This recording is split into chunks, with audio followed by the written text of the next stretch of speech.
Bon, la période n'est pas facile quand même, entre blessés, suspendus, la fin de mercato qui n'était pas forcément attendue. C'est pas idéal au moment d'attaquer le sprint final. Comment tu gères cette période? Effectivement, on est à flux tendu par rapport aux blessés et aux suspendus. Le mercato, c'est de l'histoire ancienne, hein. On ne reviendra pas en arrière. Mais simplement, il faut que justement tout le groupe soit concerné. Et là, ils voient très bien qu'on a besoin de tout le monde, même des joueurs qui ont été écartés pendant de longues semaines. Il y a des jeunes joueurs qui ont intégré le groupe. Il y en avait 6 cette semaine qui étaient avec nous. Il y a des joueurs de qualité dans notre National 3 qui fait un très bon championnat pour avoir vu pratiquement tous les matchs. Donc il n'y a pas d'inquiétude par rapport à ça. Et bien sûr, je me pose des questions parce que l'équipe, c'est dur de stabiliser une équipe avec autant de mouvements. Mais après, ces jeunes-là sont aussi dans la capacité de nous mener cet enthousiasme nécessaire pour affronter cette fin de saison. Une fin de saison où a priori il faut atteindre la barre des 40 ou en tout cas s'en rapprocher pour être tranquille. Ouais, c'est sur le plan mathématique, je pense que oui, c'est arriver à 40, ça serait sur le plan mathématique quelque chose de bien, mais donc on a 10 matchs à jouer, mais là, avant de faire des comptes d'apothicaire ou de se projeter sur le nombre de points qu'il faut, il faut surtout effacer un non-match il y a 15 jours, j'en parlerai plus après. Mais on a une revanche à prendre par rapport à notre public ici. On a bien réagi la semaine dernière dans un match qui a été assez difficile au vu de toutes les circonstances qu'on pouvait rencontrer. On a bien réagi en étant mené 2-1 en infériorité numérique. On a réussi à prendre un point. Donc on s'est remis un peu dans le sens de la marche, mais j'attends au-delà du résultat demain des attitudes qui soient semblables à ce qu'on a proposé depuis le début de l'année et pas semblables à ce qui a été proposé il y a 15 jours. Il y a vraiment ce plan rachat en 2 étapes. La première, c'était pas perdre, et la deuxième, c'était sur le prochain à domicile. Alors, il n'y avait pas une quête de rachat sur le plan comptable ou de calcul de savoir combien on allait prendre de points. Il fallait simplement, voilà, sur l'attitude et sur l'abnégation et le caractère. Donc, j'espère de tout cœur que demain, on puisse répondre à ces attentes-là, face à une très bonne équipe. Raconte-nous un petit peu tes choix. Terence, c'est un ailier maintenant? C'est un joueur qui peut jouer ailier ou latéral. Ouais. Pour verrouiller le côté, c'est pour avoir des garanties un petit peu? Non, pas forcément. Non, pas forcément avoir des garanties, mais simplement quand Terence avance d'un cran, c'est qu'on a un latéral droit, Jordi Gaspard, qui est performant, qui est un très bon joueur, et donc ils ont la capacité de jouer ensemble, même si Terence, ça reste un latéral droit. C'est un latéral droit. Son poste de prédilection, c'est de jouer latéral droit. Il nous a rendu service à ce poste-là. Il pourra nous rendre encore de nouveaux services à ce poste-là. Et donc, il n'y a pas de stratégie pour bloquer le couloir. C'est surtout pour qu'il puisse aussi nous apporter, quand il joue plus haut, sa qualité de centre et sa qualité de joueur offensif. Parlons un petit peu de cette équipe de Grenoble. L'équipe en forme du moment, Ouais. les deux meilleures équipes depuis le début de l'année. Qu'est-ce qui a changé depuis l'arrivée de ce nouveau coach? Ouais, depuis l'arrivée de Franck Risetto, il a mis ses principes en place dans une organisation qui est très bien maîtrisée actuellement, avec un Gaëtan Paquiaz latéral qui joue aujourd'hui à axe droit, avec 3 joueurs au milieu qui sont 3 joueurs de talent, Rigaud, Bennett et Valls. Valls est dans une très bonne forme. Il a marqué, je crois, 3 buts sur les derniers matchs. Donc effectivement, une équipe de qualité, dans un groupe aussi qui n'est pas forcément très grand, mais c'est effectivement l'équipe en forme du moment. Alors, une équipe qui reste sur une victoire 4-1 en déplacement, sur son dernier déplacement, qui avait donc opéré rencontre à Amiens. Est-ce qu'il faut s'attendre peut-être à cette même façon d'aborder les choses pour eux? Bon, c'est possible, ouais, c'est possible.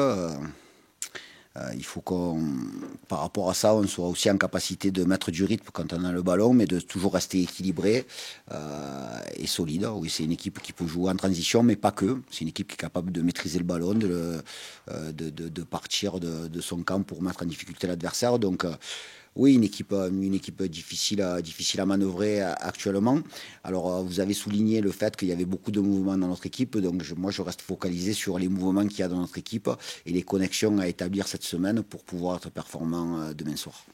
J'imagine qu'il y a eu pas mal de boulot cette semaine, rien que déjà établir des connexions en charnière centrale. On va voir évidemment une charnière centrale expérimentale de mer, enfin une nouvelle charnière centrale. Ouais, c'est ça. Comment on gère ça, comment on arrive à installer une charnière comme ça Bon, simplement, on part d'Ousmane Kanté et de Daylan Meda, c'est pas deux jeunes joueurs. Ousmane, on connaît l'expérience qu'il a. Daylan aussi a beaucoup de matchs en Ligue 2. Donc dès lundi matin, dès les premiers exercices, ils ont été associés. Ça fait maintenant 3 semaines que les centraux travaillent ensemble. Donc le terme, c'est pas expérimental, c'est simplement une connexion à établir et être efficace et être très bon dans les duels avec les attaquants qui nous seront proposés demain. Donc il n'y a pas de doute par rapport à ça. Ouais, pas de doute par rapport à ça. On entre là dans une phase assez importante avec 4 matchs à venir, dont 3 réceptions. C'est là que, si possible, le POFC peut aller chercher son maintien. En tout cas, c'est une opportunité pour. Ouais, c'est une opportunité pour. Maintenant, encore une fois, l'idée, c'est de ne pas calculer ce qu'on est capable de prendre sur les 3, sur les 4. L'important, c'est de savoir ce qu'on est en capacité de faire demain. Mais on n'a pas établi un plan sur la comète. Il faut être dans l'abnégation. Il faut être prêt à rentrer dans cette lutte parce qu'on rentre dans les 10 derniers matchs. Donc, on sait que tout se joue au printemps et on doit être simplement prêt à aller atteindre notre objectif, bien sûr le plus vite possible, mais il faut être prêt aussi à aller jusqu'au bout du championnat s'il faut. Donc on doit être préparé sur le plan mental à ça. Sur le poste de sentinelle, c'était donc Oumar Ngom samedi dernier. Ça peut être donc un complément à Joseph Lopi à ce poste. Oui, mais en sachant que la semaine dernière, il n'y avait pas de sentinelle, on a joué à 2. Mais effectivement, Oumar a cette possibilité-là, comme peut l'avoir aussi Steve Besnard dans un autre style de jeu. Donc oui, j'ai mis en avant la force de Grenoble sur les 3 joueurs du milieu de terrain. Donc il faudra effectivement que les joueurs qui commencent au milieu de terrain demain soient très bons dans la récupération et très bons dans l'utilisation du ballon. Alors pas que les milieux, mais ça va être une partie importante sur le plan stratégique pour ambitionner un résultat positif demain soir. Vous étiez jusqu'à récemment meilleure défense à domicile de Ligue 2. Les derniers temps, on fait que. Est-ce que ça, plus on le disait, une charnière moins expérimentés ensemble et la dynamique du moment font que ta volonté de ne pas prendre de but, qui n'est pas forcément ce que tu mets toujours en avant, reprend un petit peu plus d'importance par rapport au reste? Oui, la solidité, bien sûr, c'est déterminant, surtout quand il y a pas mal de mouvements dans l'équipe. Alors, il y a des mouvements qui sont contraints de par les blessures, de par les suspensions. On est effectivement dans une période un peu à flux tendu, mais il y a 2 façons de voir les choses, le verre à moitié vide et de pleurer par rapport à cette situation-là, ou alors de rentrer véritablement dans le combat et mettre en avant ce qu'on a toujours dit au groupe, c'est-à-dire on aura besoin de tout le monde jusqu'à la 34e journée. Un mot sur Joseph qu'on va voir juste après. Comment va-t-il? Bien. Non, bien.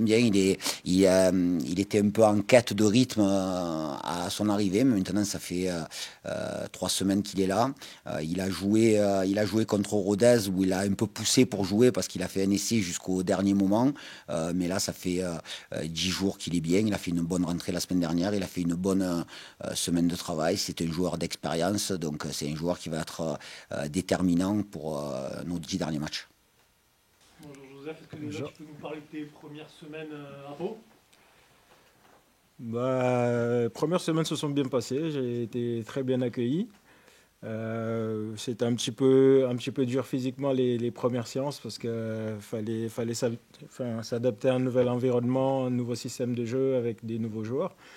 Mais sinon, dans l'ensemble, ça s'est bien passé. Les mecs sont super dans le vestiaire, le staff aussi m'a bien accueilli. Et puis, voilà, forcément, ça facilite l'adaptation. Physiquement, tu te sens comment? Là, de mieux en mieux. On s'était fixé 3 semaines de travail intense pour que je puisse retrouver des cannes. Parce qu'au début, c'était c'était un petit peu compliqué quand on n'a pas enchaîné les matchs. Donc là, je commence à retrouver mes cannes, donc je suis plutôt content. Ouais, justement, la manière dont tu es arrivé ici, ça montre la volonté d'un joueur qui a envie de revenir, a envie de croquer à fond, quoi. Bah oui, forcément, quand on est compétiteur et que on sait que le seul truc qui nous fait nous réveiller le matin et avoir le sourire, c'est de jouer les matchs. Et on sait aussi que les entraînements, ça remplace jamais les matchs quand on n'est pas sur le terrain le week-end.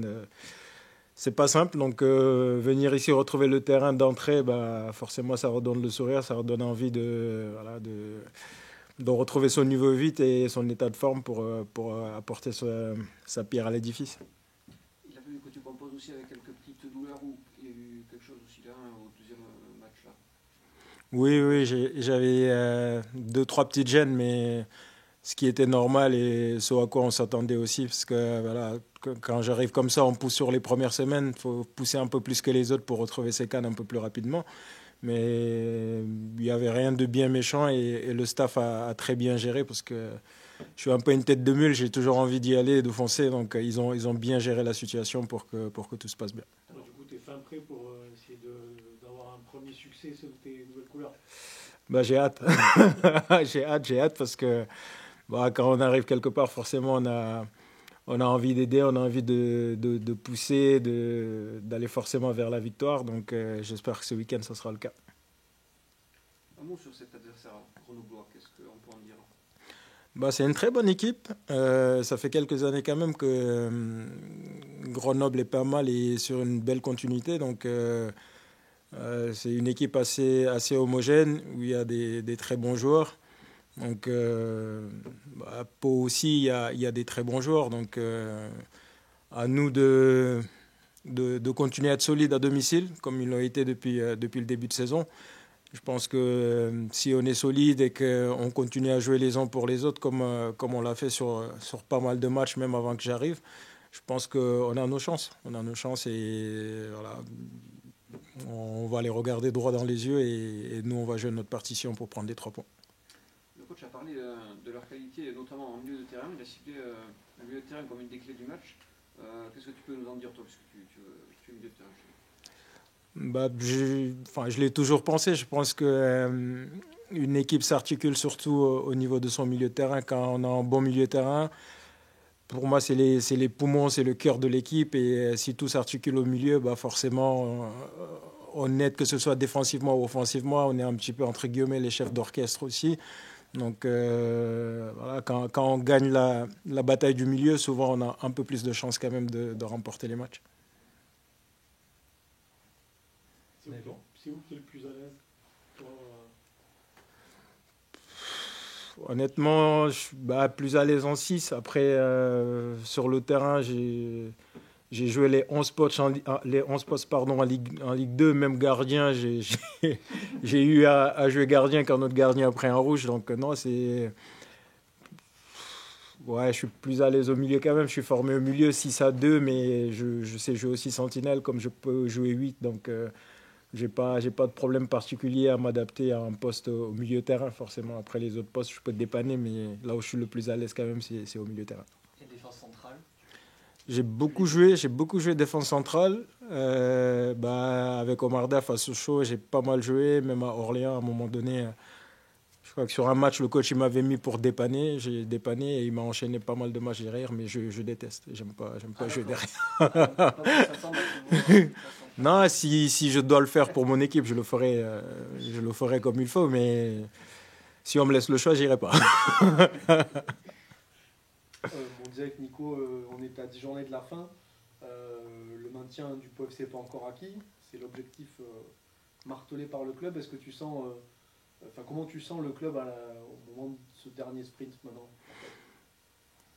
Je pense comme la plupart des clubs qui sont un petit peu concurrents dans ce sens-là, on a vite envie de se maintenir et de pouvoir se relâcher aussi sur la fin de saison et profiter, et voilà, faire profiter aussi les supporters. Parce que plus tôt on est maintenu, plus tôt on peut offrir aussi du spectacle, à ouvrir le jeu ou des choses comme ça. Mais il n'y a pas de fou, il n'y a pas faux lac, quoi. Pour l'instant, il reste 10 matchs. C'est vrai qu'il faut prendre les points vite. On est à 30 points. Et moi, ce que je vois à l'entraînement surtout, c'est pas parce qu'il reste 10 matchs, mais ce que je vois à l'entraînement, ce que je vois les mecs faire, l'engagement qu'ils ont, et moi, ça me rassure. Et ça me mène à penser que on va se maintenir. On va se maintenir. Si on continue sur cette lancée-là, à travailler les uns pour les autres, comme on l'a fait, on l'a vu à Caen, la détermination qu'il y avait, bah, c'est la Ligue 2, quoi. Parce que j'ai dit quand je suis arrivé, le dernier peut battre le premier, donc c'est un championnat vraiment ouvert, donc il faut être concentré et aller à l'essentiel.